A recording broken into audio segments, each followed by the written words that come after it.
Mandaram um vídeo para mim, especialmente quem mandou não foi o povo que postou, veio direto do blog do querido Bispo Macedo. E o vídeo que ele me mandou me fez dar um pulo da cadeira, e que raiva, que vontade de quebrar o computador. No vídeo ele coloca um culto pentecostal, e quem é o pregador do culto? Eu vou falar de novo para ver se você entende a minha cólera. O pregador do culto era eu. E no culto, Jesus está derramando a glória, a unção dele, os crentes pulam, falam em língua, saltam. E do lado ele abre um outro vídeo de um terreiro de macumba. E ele põe no vídeo do terreiro de macumba um monte de gente pulando também. Tudo que acontece no culto de cá, ele arruma uma cena no terreiro de macumba e põe de cá. O povo está pulando aqui no culto que eu estou pregando, ele põe gente pulando no terreiro de macumba. O povo está rodando, ele põe gente rodando no terreiro de macumba. O povo está caindo no chão, ele põe gente caindo no chão. E ele lança a pergunta: qual a diferença do culto pentecostal para um terreiro de macumba?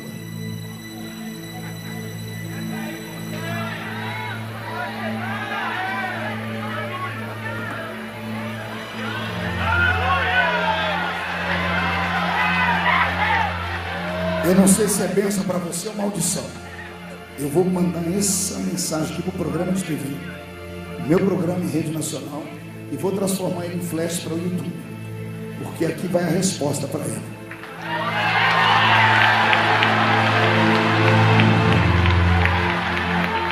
A resposta é muito simples. A Bíblia diz que as coisas do Espírito se discernem espiritualmente. Paulo, escrevendo a carta aos Coríntios, diz: tem três tipos de gente que vem à igreja. Ele diz: primeiro são homens naturais, segundo são homens carnais, e terceiro são homens espirituais. Eu vou excluir aqui nessa noite só os naturais. Pergunte por quê? Só falo se todo mundo perguntar. Porque os naturais não nasceram de novo. São pessoas não crentes que são atraídas pelo convite, pela curiosidade que vem ao nosso meio. Eles têm o direito de questionar. Eles têm o direito de chegar na gente e falar assim: o seu Deus é surdo, vocês gritam demais. Eles têm o direito de falar que nós somos loucos, desequilibrados, que temos problema mental, porque eles não conhecem a salvação e nem o poder pentecostal. Então eu excluo os naturais, mas os outros dois grupos de jeito nenhum. Tem dois grupos que ainda sobram na igreja: os carnais e os espirituais. O primeiro recado que eu mando para ele: qual é a diferença? Eu começo dizendo aqui com uma outra pergunta: qual é o maior sonho do diabo? Pergunte para o seu irmão se ele se lembra. Diga: lembra? Quem lembra? Qual é o maior sonho do diabo? O que levou ele a cair? Não ouvi? Isso a igreja sabe, porque é o nosso beabá. Qual é o maior sonho do diabo? Ser o quê? Olha para o seu irmão, diga: ele quer ser igual a Deus. Ele querendo o diabo ser igual a Deus, ele veio no nosso culto pentecostal assistir o culto. Aí ele foi e criou um culto para ele. Ou seja, aqui tudo é original. Lá no terreiro de macumba, tudo é imitação barata. Será que se esqueceram da Bíblia, logo no começo dela, quando o faraó manda chamar Moisés e Arão para tentarem discutir a saída do povo do Egito? E Arão e Moisés veem na unção de uma leoa parida, passaram a noite orando diante do Deus da montanha, do grande El Shaddai. E quando chegaram, e faraó diz: não vou deixar. Arão pega a vara dele e joga no chão. E a vara vira o quê? Uma serpente. Quando o faraó levanta o pé e grita: tira esses homens daqui, manda o povo embora, lá vem os macumbeiros de faraó dizendo: não, faraó, fica tranquilo que a gente sabe fazer isso aí também. Os macumbeiros pegam um pedaço de pau, joga no chão e vira uma cobra. Faraó se ajeita dizendo: está vendo, meu povo também tem poder. Aí Arão e Moisés ficam olhando sem saber o que falar, e Deus diz: fica tranquilo que agora conversa comigo. Ele pode ter poder, mas eu tenho todo o poder. Aí vem a cobra de Arão, abre a boca e engole a cobra de Faraó. Qual é a diferença? A diferença é que o nosso Deus tem todo poder.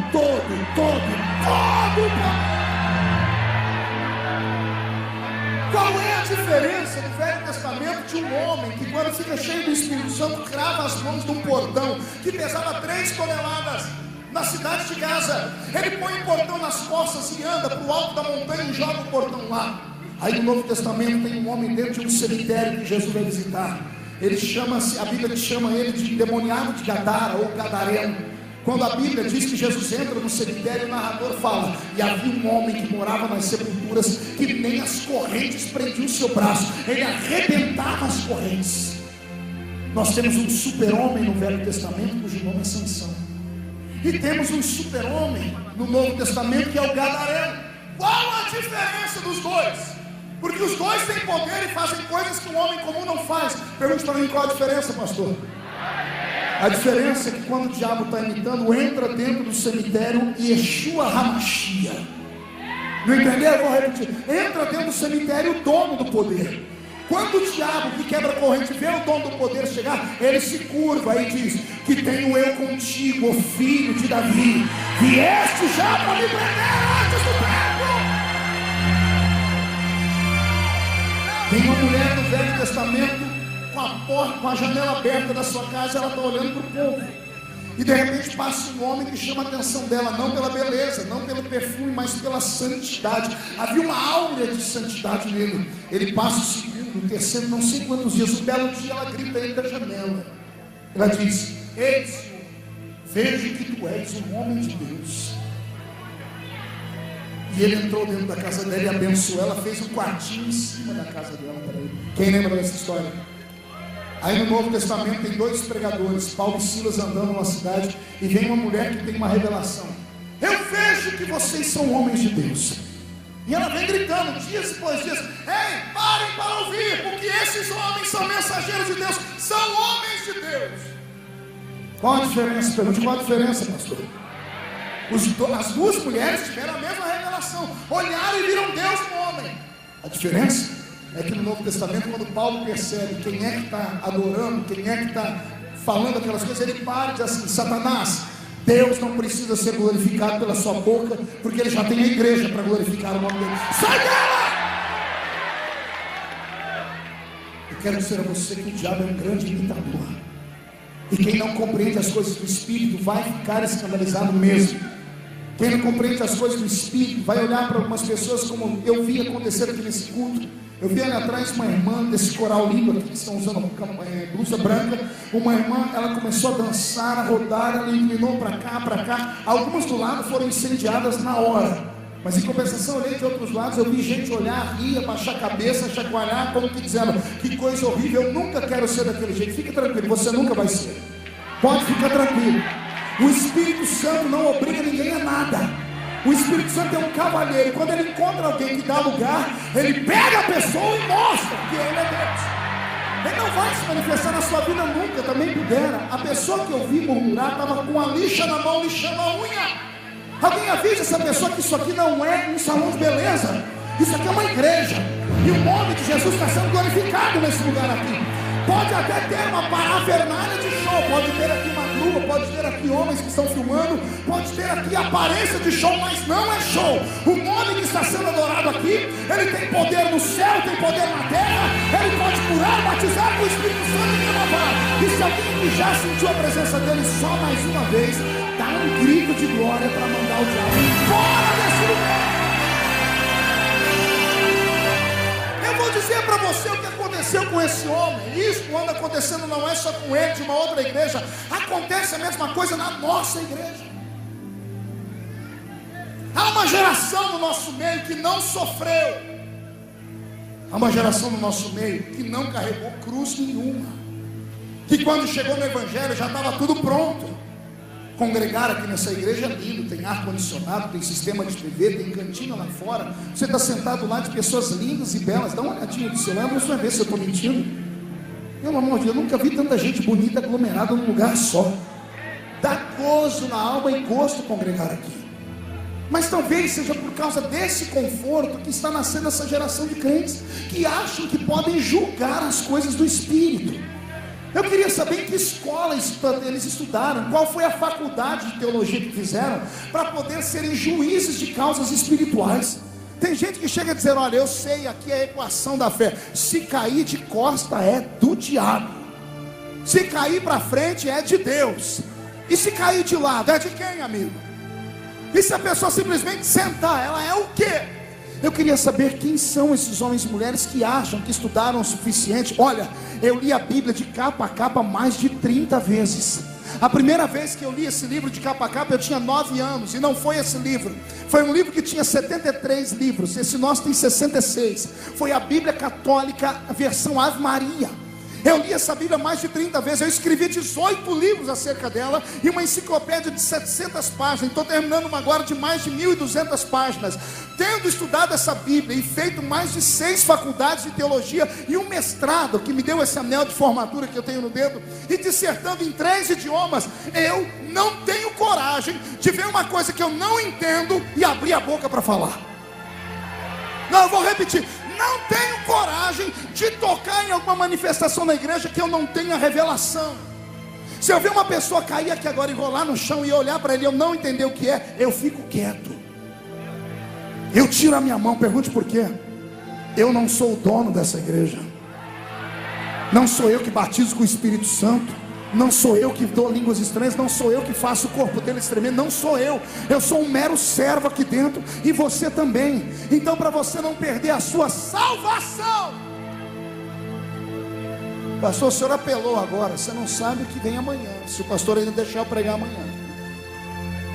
Não fale asneira para não perder a sua salvação. Jesus acabou de operar um milagre expulsando demônios. Os fariseus num canto começaram a falar assim: Shirley, ele expulsa demônio por demônio. Chamaram Jesus de Beelzebub. Ele expulsa demônio porque ele é o dono dos demônios. Quando Jesus ouviu, olha o que Jesus disse: ei, se pecarem contra mim, tem perdão. Se pecarem contra o meu Pai, também tem perdão. Mas se pecar contra aquele que está operando em mim, se pecar contra o Espírito Santo, não tem perdão nem hoje, nem nunca mais.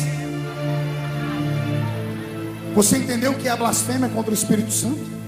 A blasfêmia contra o Espírito Santo é você ver um ato acontecendo que é Deus fazendo e você falar: é o diabo que está fazendo isso aí. Você entendeu o que é a blasfêmia contra o Espírito Santo? É você atribuir ao diabo uma coisa que é Deus que fez. Entendeu? Pois ontem, esse senhor que eu acabei de citar baixou uma outra encíclica dizendo que há um anti-espírito operando nas igrejas pentecostais. E ele diz: é um espírito do diabo que se manifesta no culto pentecostal e faz os crentes fazerem trejeitos igual acontece no terreiro de Macumba. Eu não sou juiz do meu irmão, mas uma pessoa que fala uma asneira dessa, ela perdeu o bom senso. Ela chegou num ponto que ela acha que ela é Deus. Não, ela tem certeza que ela é Deus. Porque para julgar uma igreja como a nossa, que é pentecostal há 100 anos, só nesse país, que tem mais de 160 mil templos, e tem mais de 15 milhões de crentes que transbordam do Espírito, que transpiram azeite, que quando abre a boca para falar, as pessoas riem, só tem 2 dentes, o zagueiro e o atacante. Mas quando começa a orar, começa a sair línguas que ninguém consegue entender.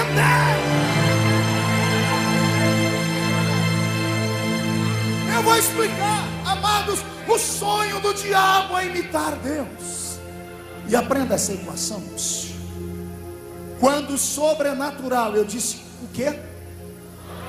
Não ouvi. Eu não citei a fonte, eu apenas disse quando toca o natural, coisas extraordinárias acontecem. Você entendeu o que eu disse? Eu não citei a fonte. Eu disse que quando o sobrenatural toca o natural, acontecem coisas anormais. E tanto Deus quanto o diabo vivem numa esfera sobrenatural. O que é uma coisa sobrenatural, pastor? É aquilo que foge à esfera humana. Deus é espírito, o diabo também é espírito.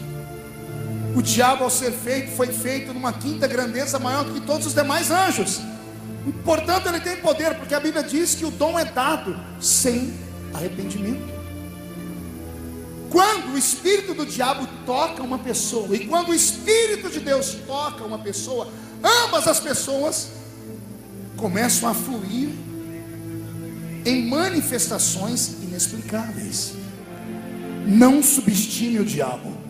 Não tenha medo dele, mas não subestime o diabo, porque ele tem poder. E eu disse para você não ter medo dele, porque aquele que está em você tem todo o poder. Porque se o diabo vai na Bahia e levanta um que grava 1 milhão de copas, Deus olha para o diabo: você acha que você é o todo-poderoso? Vai Deus lá na Bahia também e pega um ex-batedor de Olodum e vai no ouvido dele e diz assim: escreve essa letra aí, ó. Eu te amo tanto, tanto, tanto, tanto. Ah, você não entendeu? Eu vou falar. Eu te amo tanto, tanto, tanto, tanto. E começa a cantar, e daqui a pouco vende 1 milhão de cópias também. É Deus dizendo ao diabo: enquanto você vem com a farinha, eu já estou com a polenta pronta. Se o diabo tem os seus ungidos, Deus também tem os ungidos dele. Se o diabo tem uma Lady Gaga que canta e encanta, o meu Jesus tem uma Lady Shirley Carvalhais, que quando canta mexe com a nossa alma.